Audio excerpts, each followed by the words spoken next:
Hello guys, sa video na ito, ituturo ko sa inyo ang tamang paraan ng pag-screencast mula sa inyong cellphone papunta sa Google TV. Mainam ito kung gusto mong manood ng video, magpakita ng mga larawan o i-share ang screen mo sa mas malaking screen. Step 1. Siguraduhin compatible ang device. Siguraduhin dapat nakakonekta sa parehong Wi-Fi network ang iyong Google TV at device. At tiyakin ng iyong device ay kaya mag-screencast.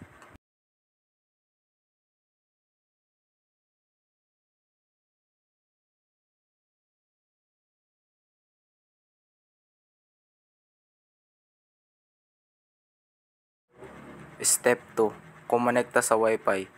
Siguraduhin na parehong nakakonekta ang iyong Google TV at device sa iisa o parehong Wi-Fi network. Hindi gagana ang casting kung magkaiba sila ng koneksyon.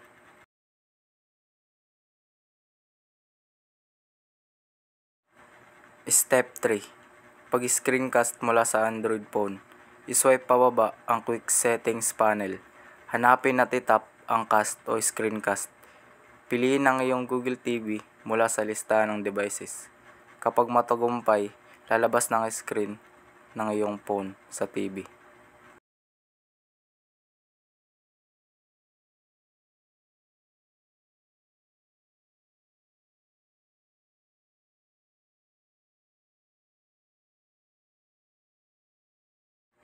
Step 4. Pumili ng app na gusto mong gamitin sa inyong device.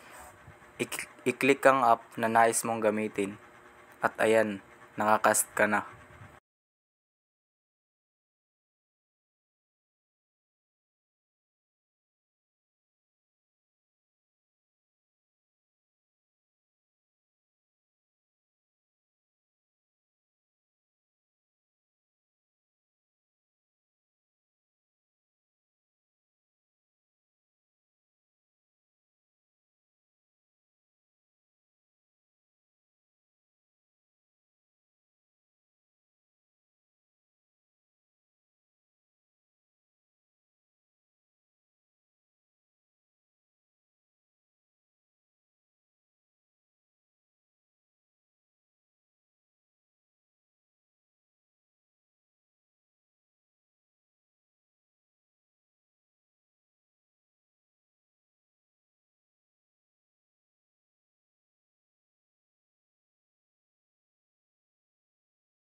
Step 5. Pagtigil ng screencast.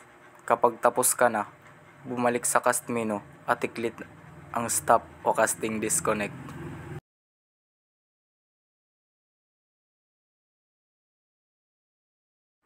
At yan na. Gamit ang mga simpleng hakbang na ito, madali ka nang makakapag-screencast sa Google TV. Kung nagustuhan mo ito, huwag kalimutang i-share o i-subscribe para sa iba pang tech tips. Maraming salamat sa panonood.